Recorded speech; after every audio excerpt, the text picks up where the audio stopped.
এবার মার্কিন কর্মকর্তাদের উপর ইসরায়েলের নজরদারির অভিযোগ। নতুন গোয়েন্দা প্রতিবেদনে উদ্বেগ বাড়ছে। মধ্যপ্রাচ্যকে ঘিরে যুক্তরাষ্ট্র ও ইরানের চলমান কূটনৈতিক তৎপরতার মাঝেই নতুন এক বিতর্ক সামনে এসেছে। মার্কিন গোয়েন্দা প্রতিবেদনে দাবি করা হয়েছে, ইসরায়েলি গোয়েন্দা সংস্থাগুলো ইরান সংক্রান্ত আলোচনা ও নীতি নির্ধারণে জড়িত কিছু মার্কিন কর্মকর্তার উপর নজরদারি চালাচ্ছে। প্রতিবেদন অনুযায়ী সম্ভাব্য লক্ষ্যবস্তুর মধ্যে রয়েছেন যুক্তরাষ্ট্রের বিশেষ দূত স্টিভ উইটকফ, প্রতিরক্ষা নীতি বিষয়ক কর্মকর্তা এলব্রিজ কোলবি এবং আরও কয়েকজন জ্যেষ্ঠ কর্মকর্তা।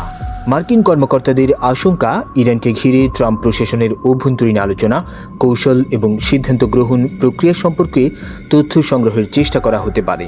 এই উদ্বেগের পরিপ্রেক্ষিতে পেন্টাগনের defence intelligence agency DIA Israel সংক্রান্ত পাল্টা গোয়েন্দা হুমকির মাত্রা উচ্চ থেকে সংকটজনক বা সর্বোচ্চ পর্যায়ে উন্নীত করেছে বলে একাধিক মার্কিন কর্মকর্তার বরাতে জানা গেছে।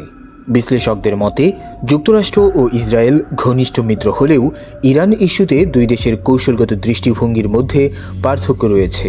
ফলে ওয়াশিংটনের অভ্যন্তরীণ সিদ্ধান্ত গ্রহণ প্রক্রিয়া সম্পর্কে তথ্য জানার আগ্রহ তেল আবিবের থাকতে পারে বলে ধারণা করা হচ্ছে।